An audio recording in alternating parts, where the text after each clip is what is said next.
తెలుగు దినపత్రికల్లోని ప్రధాన వార్తలు చూద్దాం. కేంద్ర ఉద్యోగులకు శుభవార్త. 8వ వేతన సవరణ సంఘం ఏర్పాటుకు మోడీ సర్కారు పచ్చజెండా. ప్రధాని నరేంద్ర మోడీ నేతృత్వంలోని కేంద్ర కేబినెట్ గురువారం ఢిల్లీలో సమావేశమై పలు కీలక నిర్ణయాలు తీసుకుంది. కేంద్ర ప్రభుత్వ ఉద్యోగులకు 8వ వేతన సవరణ సంఘం ఏర్పాటు 3,984 కోట్లతో ఆంధ్రప్రదేశ్లోని శ్రీహరికోటలో 3వ లాంచ్ ప్యాడ్ ఏర్పాటు నిర్ణయాలు ఇందులో ప్రధానమైనది అంటూ ఒక వార్త కనిపిస్తూ ఉన్నది. మరోపక్క డాకింగ్ దిగ్విజయము. రోదసిలో అనుసంధానమైన స్పేడెక్స్ ఉపగ్రహాలు. చైనా, అమెరికా, రష్యాల సరసన చేరిన భారత్. అంతరిక్ష కేంద్ర నిర్మాణం. చంద్రయాన్ 4కు మార్గం సుగమం. ఇస్రోపై అభినందనల జల్లు.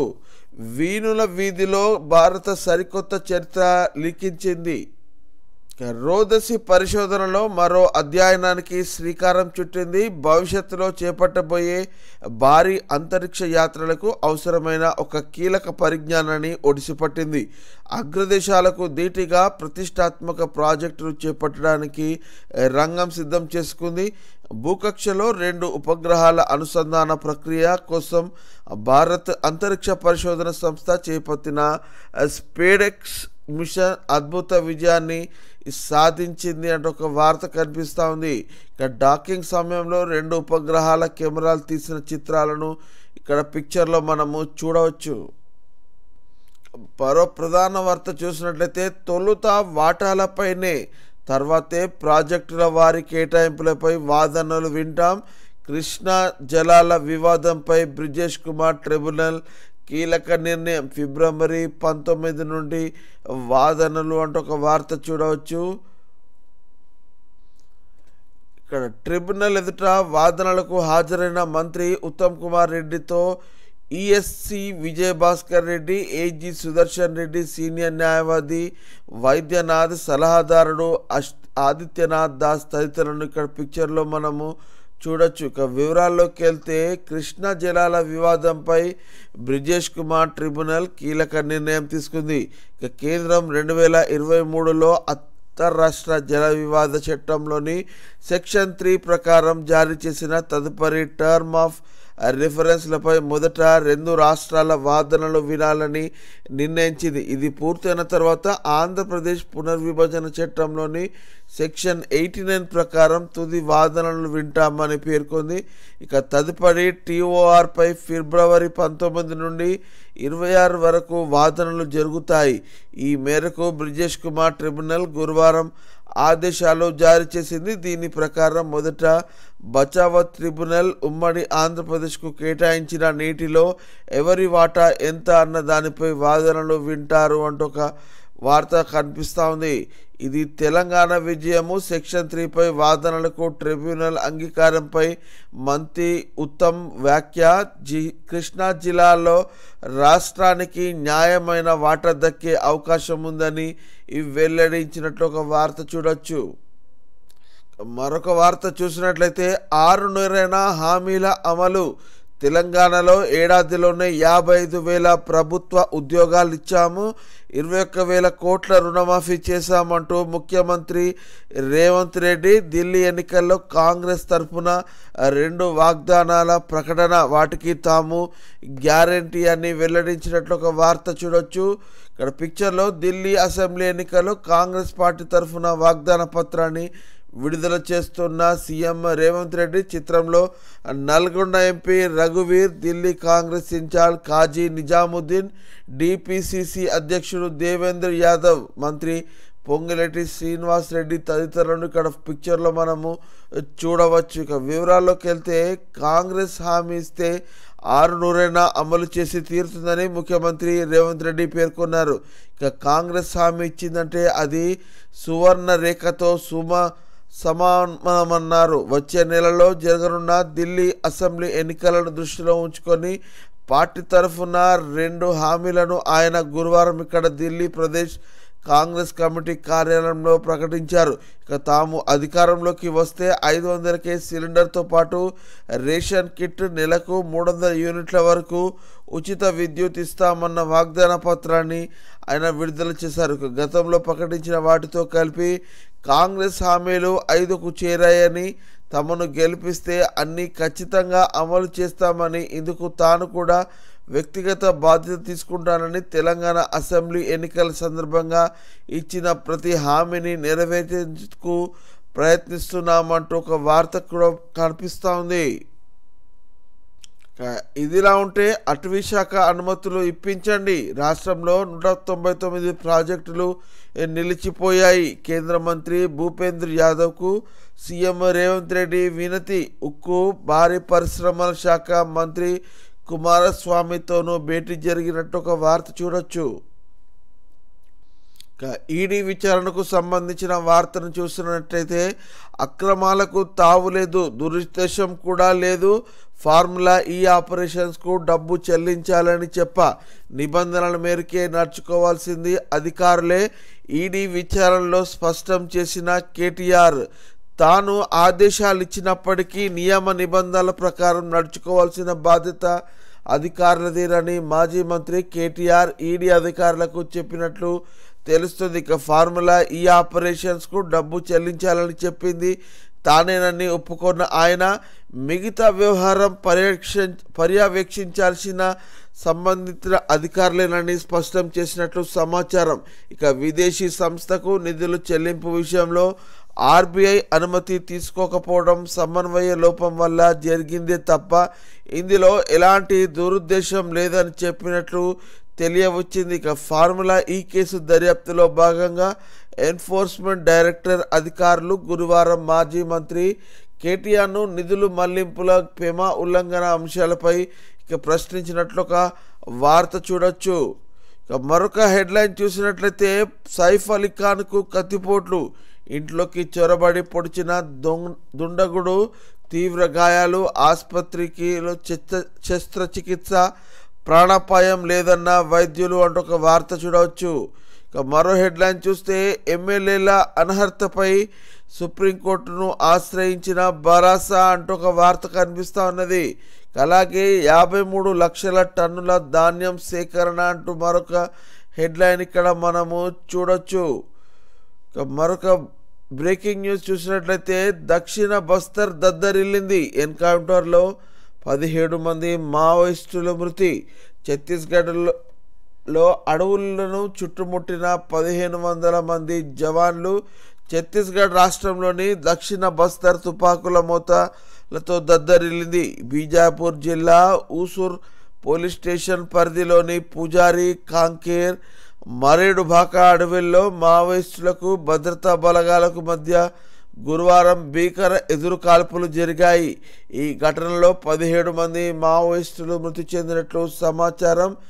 దక్షిణ బస్తర్ అడవుల్లో పెద్ద ఎత్తున మావోయిస్టులు ఉన్నారనే నిఘా వర్గాల సమాచారంతో బీజాపూర్, సుక్మా, దంతేవాడ జిల్లాల నుండి డిఆర్జీ కోబ్రా 204, 205, 206, 208, 210 సిఆర్పిఎఫ్ 229 బెటాలియన్లకు చెందిన సుమారు 1500 మంది వరకు జవాన్లు దండకారణ్యంలో కూంబింగ్ చేపట్టారు.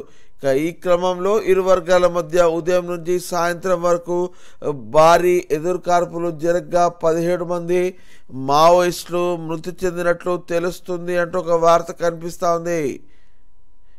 ఇదిలా ఉంటే కర్ణాటక, తెలంగాణలో దుండగుల కాల్పులు. బీదర్లో ఏటీఎం సిబ్బందిపై తూటాలు, ఒకరి మృతి. 93 లక్షలు దోచుకుని హైదరాబాద్కు నగరం నుండి రాయ్పూర్ వెళ్లే యత్నము.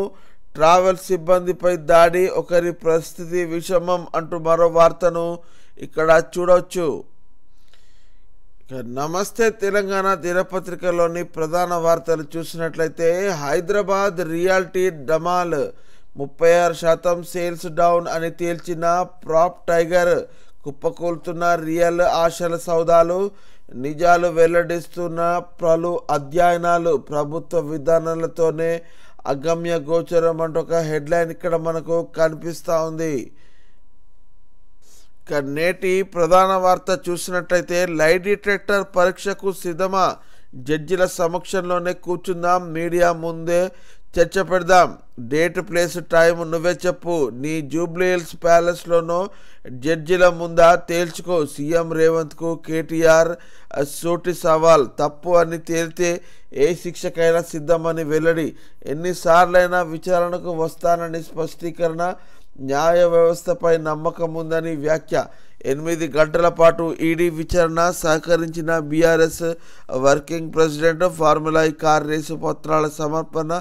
40కి పైగా ఈడీ ప్రశ్నలకు సమాధానం ఇచ్చినట్టు ఒక వార్త చూడవచ్చు. మరొక హెడ్లైన్ చూసినట్లయితే సుంకే ఇంటిపై దాడికి యత్నం. కాంగ్రెస్ కార్యకర్తల విఫల యత్నం. వీధిలో వీరంగం. అడ్డుకున్న పోలీసులు.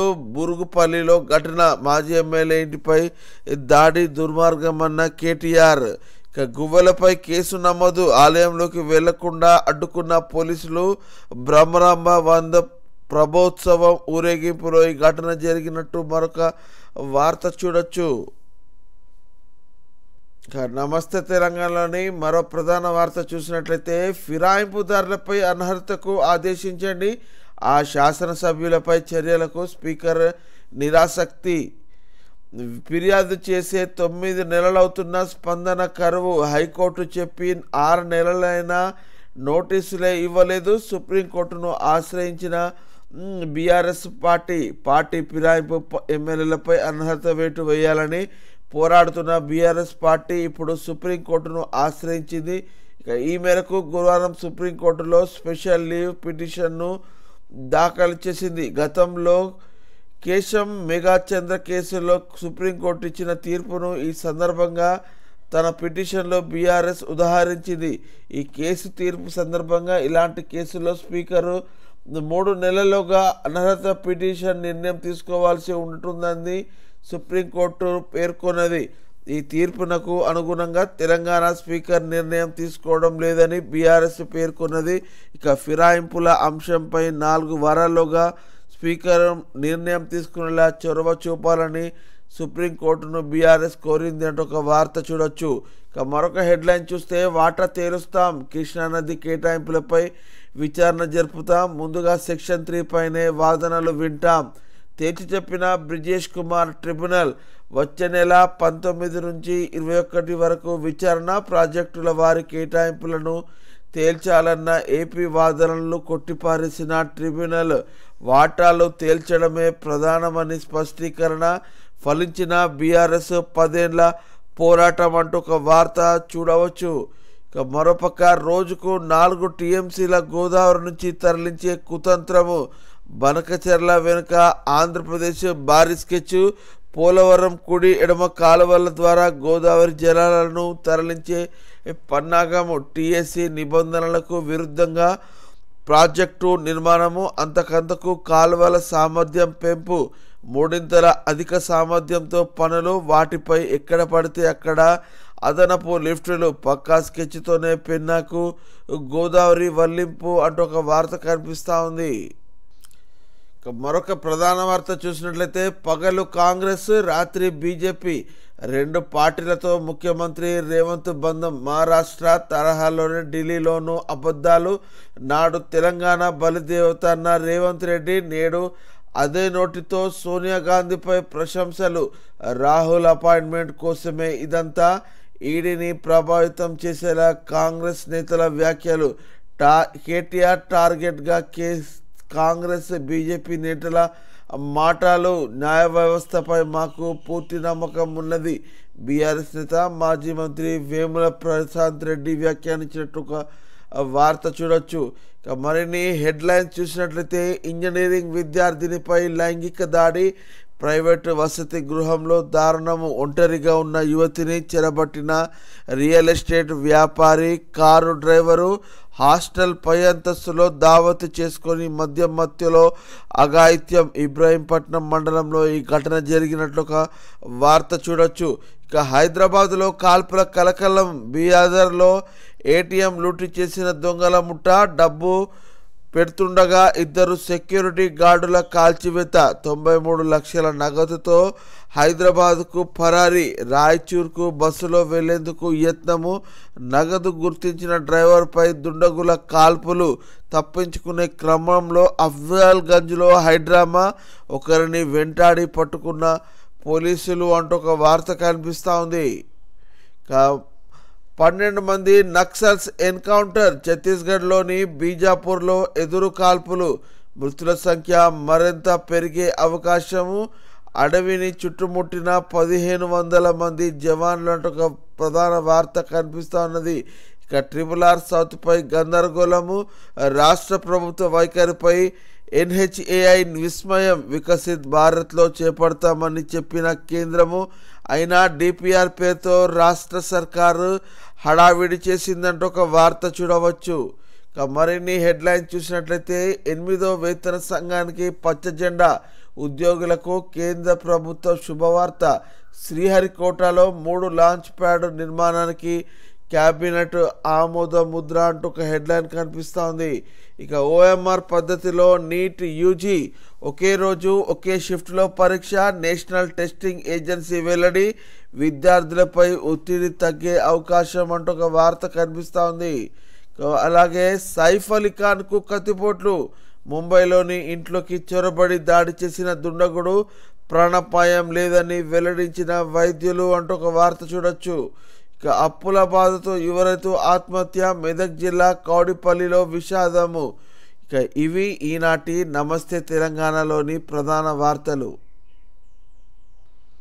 విజయక్రాంతి దినపత్రికలోని ప్రధాన వార్తలు చూసినట్లయితే డాకింగ్ సక్సెస్, ఇస్రో ఘన విజయము, 4వ దేశంగా భారత్ రికార్డు, మానవ సహిత అంతరిక్ష యాత్ర, చంద్రయాన్ 4 సొంత అంతరిక్ష కేంద్రం నిర్మాణానికి ముందడుగు అంటూ ఒక వార్త చూడొచ్చు. ఇక మరొక హెడ్లైన్ చూసినట్లయితే బీదర్ దొంగల బీభత్సము, పట్టపగలు ATM డబ్బుల చోరీ, నగదు పెట్టే సిబ్బందిపై కాల్పులు, ఒకరి మృతి మరొకరికి తీవ్ర గాయాలు, 93 లక్షలతో ద్విచక్ర వాహనంపై పరారీ, ఛత్తీస్గఢ్ రాయ్పూర్కు వెళ్లేందుకు యత్నం, హైదరాబాద్ అఫ్జల్గంజ్ నుండి ట్రావెల్స్ టికెట్ బుకింగ్, వెంబడించిన బీదర్ పోలీసులు, తప్పించుకునేందుకు మళ్ళీ కాల్పులు అంటూ ఒక ప్రధాన వార్త చూడవచ్చు. వివరాలు చూసినట్లయితే బీదర్లో దొంగల బీభత్సం సృష్టించారు, పట్టపగలు రెచ్చిపోయి ATMలో డబ్బులు జమ చేస్తున్న సిబ్బందిపై కాల్పులకు తెగబడ్డారు. ఇక కాల్పుల్లో ఒకరు అక్కడికక్కడికే మృతి చెందగా మరొకరు తీవ్రంగా గాయపడ్డారు. దాదాపు 93 లక్షలున్న పెట్టెతో బైక్పై ఫైరారయ్యారు. ఇక గురువారం మధ్యాహ్నం కర్ణాటకలోని బీదర్ పట్టణం శివాజీ సర్కిల్లో ఉన్న SBI ATM వద్ద జరిగిన ఈ ఘటన కలకలం రేపింది అంటూ ఒక ప్రధాన వార్త కనిపిస్తూ ఉన్నది. ఇక బీదర్ పట్టణంలో దొంగల జరిపిన కాల్పుల్లో మృతి చెందిన గిరీష్ అనే వ్యక్తిని ఇక్కడ ఫైల్ ఫోటో ద్వారా మనము చూడవచ్చు. నేటి మరో ప్రధాన వార్త చూసినట్లయితే రాష్ట్ర కేబినెట్ విస్తరణకు స్థానిక గండము, ఎన్నికలయ్యే వరకు ఆశావాహులకు నిరీక్షనే, ఆ తర్వాతే మున్సిపల్ గ్రేటర్ హైదరాబాద్ ఎన్నికలు, రాష్ట్ర మంత్రివర్గ విస్తరణ మరింత ఆలస్యం కానుంది. ఏడాది నుండి అప్పుడు అంటూ ఢిల్లీ పెద్దల నుండి లీక్ వస్తూనే ఉన్నాయి. ఇక తాజాగా మరోసారి మంత్రివర్గ విస్తరణను అధిష్టానం బ్రేక్ వేసినట్టు తెలిసింది.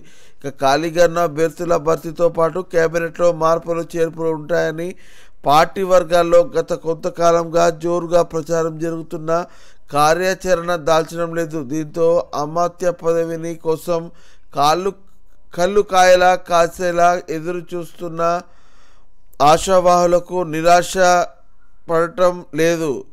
రాష్ట్రంలో కాంగ్రెస్ అధికారంలోకి రాగానే సీఎం రేవంత్ రెడ్డితో పాటు 11 మంది మంత్రులతో కేబినెట్ కొలువు తీరింది. మరో 6 బెర్తులు ఖాళీ ఉన్న విషయము తెలిసిందే అంటూ ఒక వార్త ఇక్కడ చూడొచ్చు. ఇక మరో హెడ్లైన్ చూస్తే ఆదేశాలే ఇచ్చా అంతే, ఎలాంటి ఉల్లంఘనకు పాల్పడలేదు, నగదు బదిలీ గురించి అధికారులకే తెలుసు, 7 గంటల పాటు ఈడీ విచారణలో కేటీఆర్. ఇక ఫేమా మనీ లాండరింగ్ పైనే ప్రశ్నల వర్షం. వివరాలు చూసినట్లయితే ఫార్ములా ఈ కార్ రేసులో గ్రీన్ కో కంపెనీకి 45.7 కోట్లు చెల్లించాలని హెచ్ఎండిఏ శాఖకు తాను ఆదేశాలు మాత్రమే ఇచ్చారని, అయితే ఈ నగదు బదిలీ ఎలా జరిగిందనేది తనకు తెలియదని, ఈ విషయం అధికారులకే తెలుసునని ఎన్ఫోర్స్మెంట్ డైరెక్టర్కి బీఆర్ఎస్ వర్కింగ్ ప్రెసిడెంట్ కె తారక రామారావు చెప్పినట్టు తెలిసింది అంటూ ఒక వార్త కనిపిస్తూ ఉంది.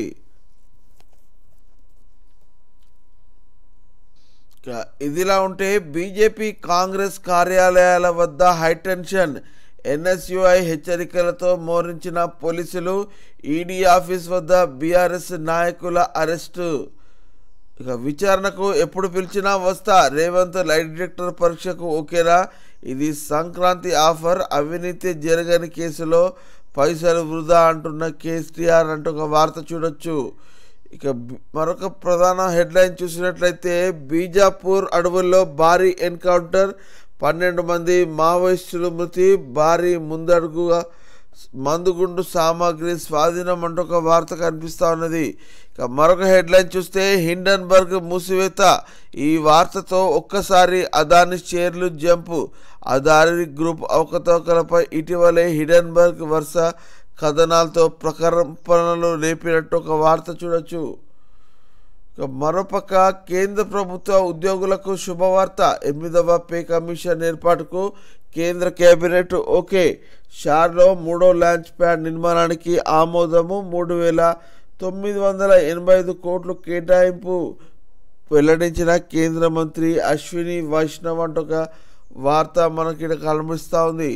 ఇక అటవీ అనుమతులు ఇవ్వండి, అనుమతులు లేక నిలిచిన రోడ్లు టవర్ల నిర్మాణ పనులు, బస్సులను ఎలక్ట్రిక్ మోడ్లోకి మార్చేందుకు సహకరించండి, కేంద్ర మంత్రులు భూపేంద్ర యాదవ్ కుమారస్వామికి సీఎం రేవంత్ విజ్ఞప్తి అంటూ ఒక వార్త కనిపిస్తూ ఉంది. ఇక గురువారం ఢిల్లీలో కేంద్ర అటవీ పర్యావరణ శాఖ మంత్రి భూపేంద్ర యాదవ్తో భేటీ అయిన ముఖ్యమంత్రి కేంద్ర రేవంత్ రెడ్డి, మంత్రి పొంగులేటి శ్రీనివాస్ రెడ్డి తదితరులను మనం ఇక్కడ ఫైల్ ఫోటోలో చూడవచ్చు.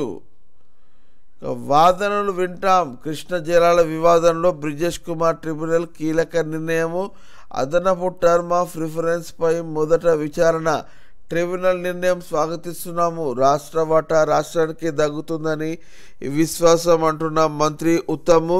గత ప్రభుత్వం నిర్లక్ష్యం, కృష్ణా నది జలాల కేటాయింపులో తీవ్ర ఆలస్యం అంటూ మరో వార్త ఇక్కడ చూడవచ్చు. అలాగే బాలీవుడ్ నటుడు సైఫ్ అలీ ఖాన్పై దుండగుడి దాలి, వెన్నెముక మెడపై 6 చోట్ల కత్తిపోట్లు, శస్త్రచికిత్స ద్వారా ముక్కను తొలగించిన వైద్యులు, సైఫ్ ఆరోగ్యం క్షేమం అంటూ ఒక వార్త చూడొచ్చు. వైజాగ్ స్టీల్ ప్లాంట్కు 11,500 కోట్ల ప్యాకేజీ, ఆర్థిక వ్యవహారాల కేబినెట్ ప్రతిపాదనలకు కేంద్ర మంత్రివర్గం ఆమోదం, నేడు పూర్తి వివరాలు వెల్లడించనున్న కేంద్ర మంత్రి కుమారస్వామి అంటూ ఒక వార్త కనిపిస్తూ ఉంది.